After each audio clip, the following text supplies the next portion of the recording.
நல்ல சினிமாக்களை நேசிக்கிற கொண்டாடுற எல்லா எங்களுக்கும் வணக்கம். இந்த வீடியோவில் நம்ம பார்க்க போகிறது இயக்குனர் பிரசன்னா வித்தனாகே டைரக்ஷனில் தர்ஷனா ராஜேந்திரன், ரோஷன் மேத்யூ மற்றும் பலர் நடிச்சிருக்கிற பாரடைஸ் திரைப்படத்தோட விமர்சனம். இது ஒரு ஸ்ரீலங்கன் இந்தியன் ஃபிலிம். இந்த படத்தை டைரக்ட் பண்ணியிருக்கிறது பிரசன்னா வித்தனாகே அப்படிங்கிற ஒரு பிரபல சிங்கள இயக்குனர். அது மட்டும் இல்ல, நியூட்டன் சினிமா அப்படிங்கிற நிறுவனத்தோட இணைஞ்சு இயக்குனர் மணிரத்னம் இந்த படத்தை கோ ப்ரொடியூஸ் பண்ணியிருக்காரு. இந்த படத்தோட கதை என்னன்னா, 2022ஆம் ஆண்டுல ஸ்ரீலங்கன் கவர்மெண்ட் பேங்க்ரப்ட் ஆகியிருக்கிற காலகட்டத்தில், அதாவது திவால் ஆகியிருக்கிற காலகட்டத்தில் இந்த கதை நடக்குது. நாடு முழுக்க போராட்டமும் கலவரமுமா இருக்கு. இந்த சமயத்துல இந்தியாவில் கேரளாவில இருந்து தர்ஷனா ராஜேந்திரனும் ரோஷன் மேத்யூவும் ஸ்ரீலங்காவுக்கு ராமாயண டூர் போறாங்க. அவங்களோட 5th year wedding anniversary celebrate பண்றதுக்காக போறாங்க. ஆனா அவங்க தங்கி இருக்கிற ரிசார்ட்ல நடக்கிற ஒரு திருட்டுல ரோஷன் மேத்யூ, தர்ஷனா ராஜேந்திரன் இவங்க 2 பேரோட லேப்டாப், மொபைல் எல்லாமே திருடு போயிடுது. ரோஷன் மேத்யூவோட லேப்டாப்ல தான் அவரோட ரொம்ப முக்கியமான ஒர்க் எல்லாமே இருக்கிறதால உடனடியாக அங்கே இருக்கக்கூடிய போலீஸ் ஸ்டேஷனில் போய் கம்ப்ளைண்ட் பண்ணுறாங்க. முதல்ல இந்த கேஸ் எடுத்துக்கிறதுக்கு போலீஸ் தரப்பில் பெருசாக ஆர்வம் காட்ட மாட்டாங்க. ஏன்னா நாடு முழுக்க ஏற்கனவே பெரிய பிரச்சனை போயிட்டு இருக்கு. அந்த போலீஸ் ஸ்டேஷனில் அவங்களோட ஜீப்புக்கு டீசல் போடுறது கூட காசு இல்லாமல் இருக்காங்க, வழி இல்லாமல் இருக்காங்க. இந்த சமயத்தில் இந்த மாதிரி ஒரு சின்ன கேஸ் எடுத்துக்க முடியாது அப்படின்னு சொல்கிறாங்க. ஆனால் ரோஷன் மேத்யூ இந்தியன் ஹை கமிஷனில் கம்ப்ளைண்ட் பண்ணுவேன் அப்படின்னு சொன்னதுக்கு பின்னால போலீஸ் உடனடியாக எஃப்ஐஆர் ஃபைல் பண்ணி கேஸை விசாரிக்க ஆரம்பிக்கிறாங்க. சந்தேகத்தின் பேரில் 3 தமிழ் இளைஞர்களை அரெஸ்ட் பண்ணி கூட்டிட்டு வந்து அடிச்சு இன்டரோகேட் பண்ணுறாங்க. அங்கிருந்து தான் பிரச்சனையே தொடங்குது. அதுக்கப்புறம் என்னாச்சு, தொலைஞ்சு போன பொருட்கள் கிடைச்சதா இல்லையா அப்படிங்கிறது தான் இந்த பாரடைஸ் படத்தோட கதை. இந்த பாரடைஸ் திரைப்படம் இந்த வருடத்தோட மிகச்சிறந்த படங்கள்ல ஒன்று, இந்த டிகேடோட மிகச்சிறந்த படங்கள்ல ஒன்று அப்படின்னே சொல்லலாம். ரொம்ப குறைவான கேரக்டர்ஸ், குறைஞ்ச ரிசோர்ஸஸ் வச்சு ரொம்ப பிரமாதமான ஒரு படத்தை கொடுத்துருக்காங்க. இந்த படத்தோட ட்ரெய்லரை பார்த்துட்டு இது ரொம்ப சீரியஸான படமா, ரொம்ப டிப்ரெசிங்கான ஒரு படமா இருக்குமோ அப்படின்னு நினைச்சேன். அஃப்கோர்ஸ் இது சீரியஸான படம் தான், ஆனால் வேற மாதிரி ரொம்பவே இம்ப்ரெசிவாக இருந்தது. மலையாளத்தில் இந்த வருஷம் ஆட்டம் அப்படிங்கிற ஒரு அட்டகாசமான படம் வந்திருந்தது.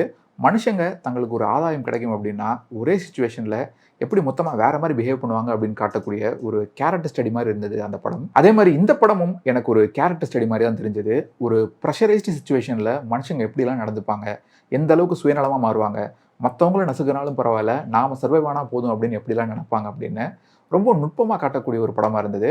ஒரு டூரிஸ்ட் ஸ்பாட்டில் நடக்கக்கூடிய திருட்டு சம்பவத்தை மையமாக வச்சு நகரக்கூடிய இந்த கதையில் ராமாயணம், 2022 இலங்கை அரசியல் பிரச்சனை, இலங்கையில் சிங்களர்களால் தமிழர்கள் எப்படியெல்லாம் நடத்தப்படுறாங்க அப்படின்னு பல விஷயங்களை பேசியிருக்காங்க. கேசவ், அம்ரிதா, ஆண்ட்ரூ இந்த 3 கேரக்டர்ஸ் இடையிலான காட்சிகள், அவங்களுக்கு இடையிலான கான்வர்சேஷன்ஸ் எல்லாமே ரொம்ப இன்ட்ரெஸ்டிங்காக இருந்தது. குறிப்பாக கேசவ், அம்ரிதா இந்த 2 கதாபாத்திரங்களும் எழுதப்பட்டிருந்த விதம், அவங்க 2 பேருக்கு இடையிலான வித்தியாசத்தை காட்டியிருந்த விதம் ரொம்பவே அருமையாக இருந்தது. மான சுட வேணான்னு சொல்லி தடுக்கிறது, ஒருத்தர் ஹாஸ்பிட்டல் அட்மிட் பண்ண போகிறப்போ இவங்களும் கூட இறங்கி போகிறதுன்னு 2 சீனில் அம்ரிதா கேரக்டரோட நேச்சரை நமக்கு எஸ்டாப்ளிஷ் பண்ணிடுறாங்க.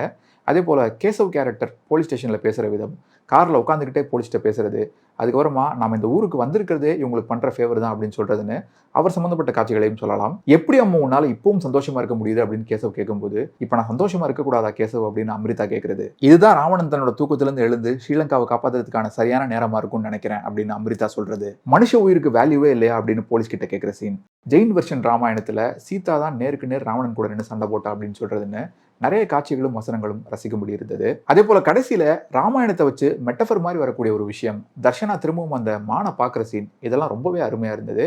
அண்ட் இந்த படத்தோட கிளைமேக்ஸ் கொஞ்சம் கூட எதிர்பாராத ஒன்றா இருந்தது. ஒரு மாதிரி உலுக்கிடுச்சு. இந்த படத்தோட மிகப்பெரிய பலம் பெர்ஃபார்மன்சஸ். தன்னை பற்றி மட்டுமே யோசிக்கக்கூடிய ரொம்பவே செல்ஃபிஷான, செல்ஃப் சென்டர்டான ஒரு ஆள் கேரக்டரில் சூப்பராக பண்ணியிருக்காரு ரோஷன் மேத்யூ. தான் பக்கத்தில் ஒரு ஆள் இறந்து போனால் கூட அதை பற்றியெல்லாம் அலட்டிக்காமல் அடுத்து தனக்கு என்ன ஆகணும் அப்படிங்கிற பற்றியுமே யோசிக்கக்கூடிய ஒரு கேரக்டரை அப்படியே கண்ணு முன்னால் நிறுத்தியிருக்காரு. ஒரு சீன்லலாம் பாட்டு சத்தம் கேட்டு நைட்டில் ரொம்ப கோவமாக நடந்து போவார். அங்கே போயிட்டு டோட்டலாக வேற மாதிரி பேசக்கூடிய அந்த சீன்லலாம் சூப்பராக பண்ணியிருந்தாரு. தர்ஷனா ராஜேந்திரன் தான் இந்த படத்தோட ப்ரொட்டாகனிஸ்ட்னு சொல்லலாம். அவங்க பார்வையில் தான் இந்த கதையை நம்ம பார்க்குறோம்.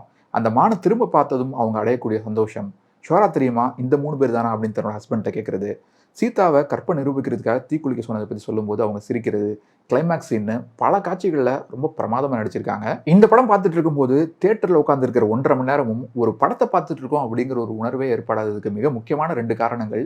ஒன்று, ராஜிரவியோட அருமையான கேமரா ஒர்க். இன்னொன்று, இந்த படத்தில் போலீஸ் இன்ஸ்பெக்டராக வரக்கூடிய மகேந்திரா பெரரா, டிரைவராக நடிச்சிருக்கிற ஷாம் பெர்னாண்டோ மாதிரி பலரோட இயல்பான பெர்ஃபார்மன்சஸ். மொத்தத்தில் இந்த பாரடைஸ் திரைப்படம் எப்படி இருக்குன்னு கேட்டிங்கன்னா, இது ஒரு ஜெம் ஆஃப் அ ஃபிலிம் அப்படின்னு தான் சொல்லணும். சில வருடங்களுக்கு ஒரு தடவை தான், ஒரு சில படங்களை பார்க்கும்போது தான் இது நம்ம வாழ்க்கையிலேயே பார்த்த மிகச்சிறந்த படங்களில் ஒன்று அப்படின்னு தோணும். எனக்கு அப்படி ஒரு உணர்வை கொடுத்த படம் தான் இந்த பாரடைஸ். இதே உணர்வு எல்லாருக்குமே ஏற்படணும்னு அவசியம் இல்லை. ஆனால் கண்டிப்பாக படம் பார்த்த எல்லாரையுமே பெரிய ஒரு இம்பாக்ட் கொடுக்கக்கூடிய ஒரு படமாக இந்த படம் இருக்கும். படம் முடிஞ்சு எழுந்து நின்று கைத்தட்ட வைக்கக்கூடிய ஒரு படமாக இருக்கும். ஆனால் சேட்லி சென்னை உள்ளிட்ட நகரங்களில் இந்த படத்துக்கு பெருசாக ஷோஸ் இல்லை. போன வாரம் வியாழக்கிழமை நைட் ஷோ இந்த படத்தை நான் பார்த்தேன். அன்னைக்கு தான் சென்னையில் இந்த படம் லாஸ்ட் ஷோன்னு நினைக்கிறேன். அதிகபட்சம் ஒரு வாரம் கூட இந்த படம் சென்னையில் ஓடல. மற்ற நகரங்களையும் அதே நிலைமை தான் நினைக்கிறேன். ஸோ வாய்ப்பு இருந்தால் இந்த படம் ஓடிடியில் ரிலீஸ் ஆகும்போது கண்டிப்பாக மிஸ் பண்ணாமல் பாருங்கள். ஸோ இந்த ரிவ்யூ உங்களுக்கு பிடிச்சிருந்தா மறக்காமல் உங்கள் ஃப்ரெண்ட்ஸ் அண்ட் ஃபேமிலி கூட ஷேர் பண்ணுங்கள். நீங்கள் ஏற்கனவே இந்த படத்தை தேட்டரில் பார்த்துருந்தீங்கன்னா உங்களோட கருத்துக்களை கீழே கமெண்ட்ஸ் சொல்லுங்கள். மீண்டும் வேற ஒரு வீடியோவில் சந்திப்போம். இன்னும் நிறைய சினிமாக்கள் பார்ப்போம். நிறைய சினிமாக்கள் பற்றி பேசுவோம். நன்றி.